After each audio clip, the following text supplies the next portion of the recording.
தென்றலே மெல்ல பேசு சீரியல்ல இனிய எபிசோட்ல என்ன நடந்திருக்கு அப்படின்னு பாத்தீங்கன்னா, நம்ம பரம இளமதி சடங்கு பண்ற போதும் பயங்கரமா ரொமான்ஸ் பண்ணிக்கிட்டு இருக்கிறாங்க. இத பார்த்துட்டு இந்த லீலாவதியும் கலாவும் பயங்கரமா வவுத்து எரிச்சல்ல பேசிக்கிட்டு இருக்கிறாங்க. இந்த லீலாவதி வேறையா பரம வந்து என்னைய மிரட்டிட்டு போயிட்டான், இதுக்கப்புறம் நான் எதுவுமே செய்ய மாட்டேன் அப்படின்னு கலா கிட்ட சொல்லிக்கிட்டு இருக்கிறாங்க. ஆனா ஆல்ரெடி இந்த கல்யாணத்தை நிப்பாட்டுறதுக்காக கலா ஏதோ ஒரு பெரிய சதி திட்டத்தை தீட்டி வச்சிருக்காட்டுக்கு. அது என்ன அப்படிங்கிறது கல்யாணம் நடக்கிறப்ப தான் வெளியில வரும்.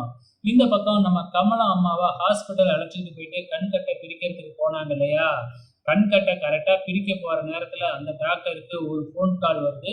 அதாவது ஒரு சொன்ன குழந்தைக்கு கண்ணுல அடிபட்டு உடனே கண் ஆப்ரேஷன் பண்ணணும், நீங்க உடனே வாங்க அப்படின்னு கூப்பிட்ட உடனே, சரிம்மா நான் நாளைக்கு காலையில வந்து உங்க கண்ணை கட்டை அவுக்குறேன், இப்போ அர்ஜென்ட்டா போகணும் அப்படின்னு சொல்லிட்டு அந்த டாக்டர் போயிடுறாப்புல.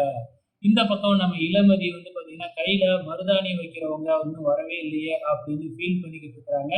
அங்க வர்ற பரம, நான் நல்லாவே மருதாணி வைப்பேன் அப்படின்னு சொல்லிட்டு கோனெல்லாம் வாங்கி ஒரு பானையில பிதுக்கி விட்டுட்டு கையாலேயே ஓல்டு மாடல்ல மருதாணியை வச்சு விட்டுறாப்புல. உடனே கண்ணை முடிச்சு பாக்குற நம்ம இளமதி, என்ன பரமா இப்படி வச்சு விட்டுட்ட, நான் டிசைனா வைக்கணும்னு நினைச்சேன், இதெல்லாம் பழைய மாடல் அப்படின்னு. உடனே பழசுதான் எப்பயுமே நிலைக்கும் அப்படின்னு பேசி டைலாக் அடிச்சுக்கிட்டு இருக்கிறாப்புல. ஸோ அந்த நேரத்துல வந்து பாத்தீங்கன்னா ரிஷி அந்த கல்யாண மண்டபத்துக்கு வந்து நம்ம கலா கிட்ட ஏதோ ஒரு திட்டத்தை சொல்லிக்கிட்டு இருக்கிறாப்புல. இப்ப வேணாம், கரெக்டான நேரம் வரும் அப்ப நான் சொல்றேன் அப்படின்னு சொல்லிக்கிட்டு இருக்கிறாங்க. ஏதோ ஒரு மிகப்பெரிய திட்டத்தை வச்சிருக்கிறாங்க, அது என்ன அப்படிங்கிறது தான் தெரியல. இந்த பக்கம் வந்து பாத்தீங்கன்னா நம்ம கமலா அம்மாவை மறுபடியும் இங்கேயே அழைச்சிக்கிட்டு வந்துடுறாங்க.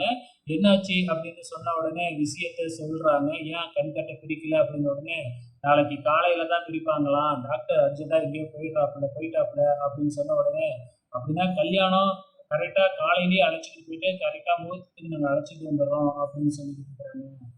இப்ப இளமதி பரமனுக்காக கோட் சூட்லாம் வாங்கியிருக்காங்க. அதுக்கு பரமனுக்கிட்ட கொடுத்து போட்டுக்கிட்டு வா அப்படிங்கிற மாதிரி சொல்ல, நம்ம பரமனும் கோட் சூட்டை போட்டுக்கிட்டு சும்மா சூப்பரா அழகா வந்து நிக்கிறாப்புல. அதுக்கப்புறம் என்ன, ரிசப்ஷன் நடக்குது. நம்ம இளமதியும் நம்ம பரமனும் பயங்கர ரொமான்டிக்கா இருக்கிறாங்க பார்க்கறதுக்கு.